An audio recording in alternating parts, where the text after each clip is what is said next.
So if you've got questions, you can go ahead and put them in the chat. So let's begin. As people are coming in, I wanted to officially welcome you. We are on day 19 of the 40-day Feast for the Soul.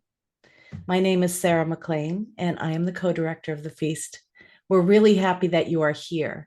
Some of you are joining us live on Facebook. Some of you are listening to this on the recording on Facebook or on Feast for the Soul's Facebook page or on our Zoom room recording that we put on YouTube. We're also on Spotify, which is new for us this year. And it's great because there are no commercials and interruptions. You can simply put your headphones on, listen to this meditation, and enjoy yourself. So I'm really excited to welcome today a neighbor and a friend and an amazing spiritual teacher. His name is Bruce Davis, and he is considered an American spiritual psychologist. He's the author of what's considered the first book on the inner child, the magical child within you, the magical child within you. He's also explored the many heart-guided meditations, and he's been following meditation teachers and is a meditation teacher and guide now for many, many people who meditate with him on YouTube. He has a Sunday meditation every Sunday, and who join him at his Silence Day retreat, which is held here in Santa Barbara, where you come for an immersion into silence. And silence, I would say, is a great teacher. He also has what was it? The CNN called one of the top meditation centers in the world. I've been lucky enough to go to in Assisi, Italy, home of St. Francis and St. Clare. And he's written a beautiful book, which I recently began, which is called, let me find the exact name of it, Love Letters. Let me see here. The Calling of Joy and Love Letters of St. Francis and St. Clare of Assisi. Actually, those are, I believe, two books. But that was an amazing retreat for me, life-changing, in fact. So I'm going to put those websites in the chat here, and love to invite you, Bruce, to say a few things. And for those of you who were here the other day, Ruth is Bruce's partner, wife, and co-facilitator of the Silent Stay retreats. You are so welcome here. I'm so happy you're here, Bruce. Would you like to share a little more about yourself and what we're going to be doing today? Yeah, I just want to say hello, everyone, and welcome. And I want to thank Sarah and all of you from Feast of the Soul. You people are doing a great service, and it's beautiful that we can sit together as community. Today, I'm going to share a little bit about what is really a true spiritual path. And it's interesting for me that, I've been to Bali and India and many parts of the world, but I found a true spiritual path when I first came to Assisi, Italy, the home of St. Francis in 1985. And ever since then, as a psychologist, I've been more and more interested in uncovering more and more who we really are, what is our potential, and what are the inner steps to a real spiritual reality, a real spiritual life, a life of joy. And I just want to welcome you all to be here, and slowly, we'll follow into these steps together. The life of St. Francis is very interesting. He was in a crusade against Perugia, which is the town next door. And the very first day he was caught and he was in prison. And when he finally got out of prison to go home, he was ill. And what happened during this time, he began what we would call a life of slow living. And that is really part of one of the steps to a real spiritual life. It's a life of slow living. The pace of modern Assisi life, just like modern life today, everybody was running around, busy, frantic, with so much to do and so much to think about. But when he was in prison, and later when he got out and he was sick and just wandering the streets of Assisi and wandering in the nearby nature and the beautiful mountain above Assisi, he began a path of slow living. And in that path, he began to discover an important thing, and that is not to hold on so tightly to our daily story. We project our awareness into our daily story and we try to control it and we hold it so tightly, and that makes us complicated. It gives us stress. It keeps us away from our heart and the heart of life. And what St. Francis discovered as he began a life of what we want to call slow living, as he let go of the daily story and he found himself going deeper inside. And as he didn't try to control life so much and found himself living more in the present, just being here now, he began discovering there's more to life than trying to control the story, be successful, make everything, be so busy with trying to make life happen. He discovered life is already happening around him. And more important, life is happening within us. And as he let go of being occupied with the daily story, he found something else that began to occupy him. And this is the quiet, the simple peace of just being present. And this is where the spiritual life of St. Francis really began. He climbed the hill behind Assisi, and there's a cave up there, several caves, and he would sit in those caves and just listen to the silence outside, and more important, the silence inside. And as we come into the silence inside, the silence washes our busy mind, and the silence brings us to a place of peace and quiet. And Francis discovered that underneath our busy life, underneath our daily story, there is another story. It's not a plot, it's not full of characters. It's a story of simple living, of humility, gentleness, kindness, freedom, openness, lovingness. There's a spiritual story waiting for us inside when we don't hold so tightly our daily busyness, our busy mind. And as St. Francis spent more and more time in this cave above Assisi, he discovered an emptiness that really wasn't empty at all. It was just being, it was peace, it was stillness. And in this stillness, he felt the presence of more and more heart, love, and the quiet he found God. So St. Francis began talking a lot about Lady Poverty. Now, the church says Lady Poverty is about suffering and being poor for God. It's really about being empty and being available for God. And as St. Francis was sitting in emptiness with Lady Poverty, he felt the warmth of Lady Poverty all around and inside of him. Lady Poverty is the beauty of nature. He would call it brother sun and sister moon. Lady Poverty is the beauty of the brothers in his life and the sisters in his life. They don't necessarily have to be with right now, but they're in our hearts. The beauty of family, friendships. So Lady Poverty brought him back to his essence, to the heart of life. And as he went deeper and deeper into Lady Poverty, into the emptiness inside, Francis discovered that the very heart of our awareness comes forward. Normally, the very heart of our awareness is covered with so much busy thinking, so much doing, so much daily story. But when Francis was letting go of his daily story more and more, and just coming deeper and deeper inside, he fell into the arms of Lady Poverty. And in the arms of Lady Poverty, it's not actually empty at all. It's love.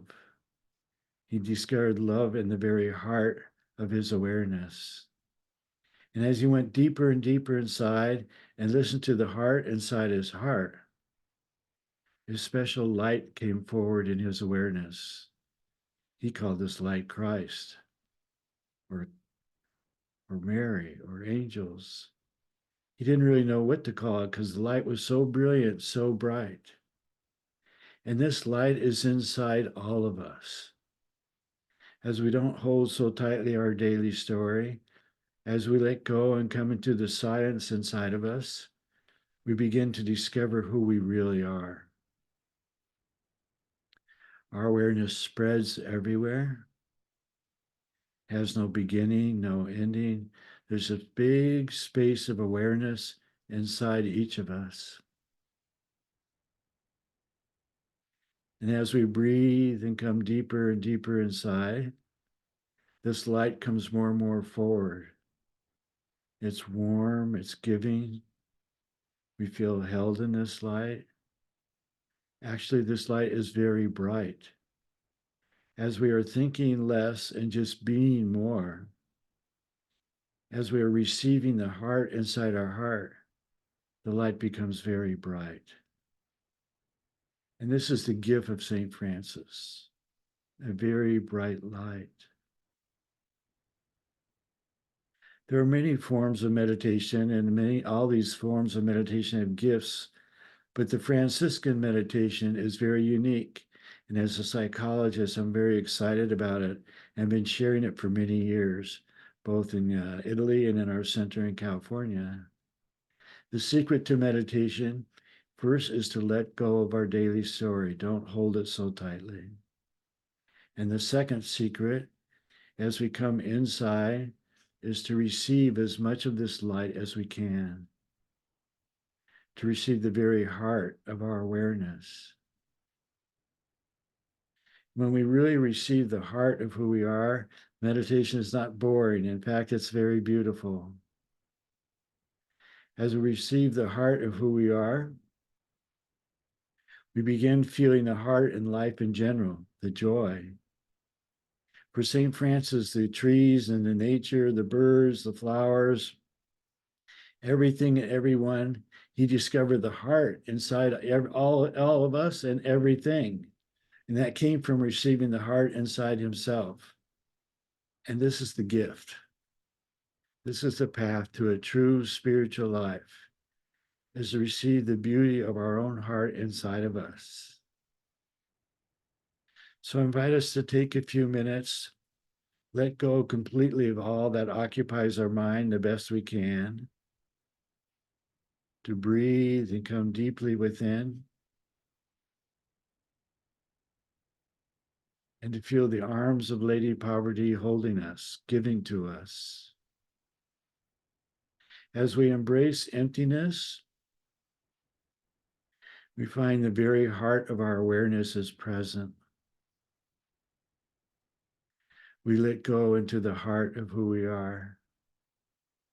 We receive. We absorb. And let our entire being be filled with the light of our own heart. There's nothing to do, nothing to think about. We just want to be here in the great space inside of us and feel our heart spreading everywhere through our whole being, inside of us and outside, out into the world. We let go and we offer our heart to everyone and everything. As the light gets brighter and brighter, and the love, the present moment, the peace that is here now, it is more and more peaceful. The path is a path of simple peace. This is the gift of St. Francis, to receive the peace in every step, in every moment, in every day, to receive the peace now of our own hearts.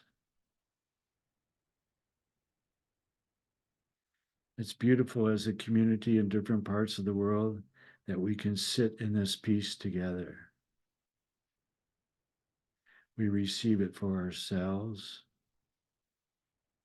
We receive it for our family, our friends, our community. May simple peace spread through the whole world.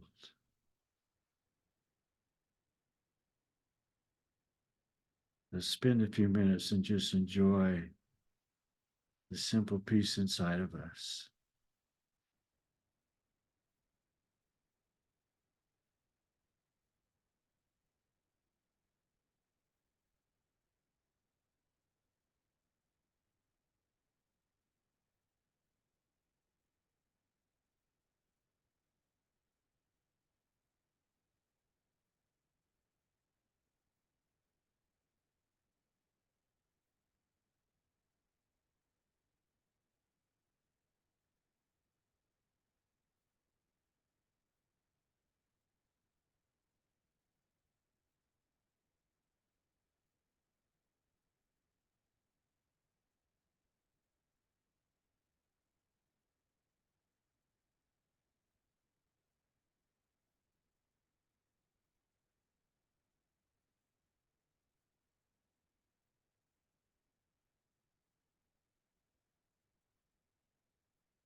It's beautiful that we can sit in simple peace together. St. Francis offers many gifts, but as a psychologist, I found the most important gift is the gift of silence. The silence washes our awareness. We don't hold our daily story, we don't hold ourselves so tightly. The silence opens a space inside of us. As we come into the silence of our own hearts, there's a light here. We want to be like a sponge. We want to absorb this light. It is the magical child inside each of us. It's our original light. It's our innocence. It's our freedom. As we come deeper and deeper inside the silence of our own heart, this light spreads everywhere inside of us and into the world. Each of us are here to bring our light into the world. I invite all of us to spend more time in silence, the beauty of the silence of our own heart. I invite you to stay in touch with us. Visit us in Assisi, Italy. We offer retreats there most of the year, assisiretreats.org. Or visit us in California. Here we have silent retreats where we gently, quietly come to the stillness of our own hearts. It's called silentstay.com. I wish all of you much simple peace. If we find simple peace in each moment, slowly, slowly our steps become just simple peace, and our days become more simple peace, and we practice slow living. We come out of the hectic daily world into another world. Gentleness, givingness, humility, openness, joy. I wish you all much joy. May we discover more and more joy every day. Lots of joy for all of us, lots of joy.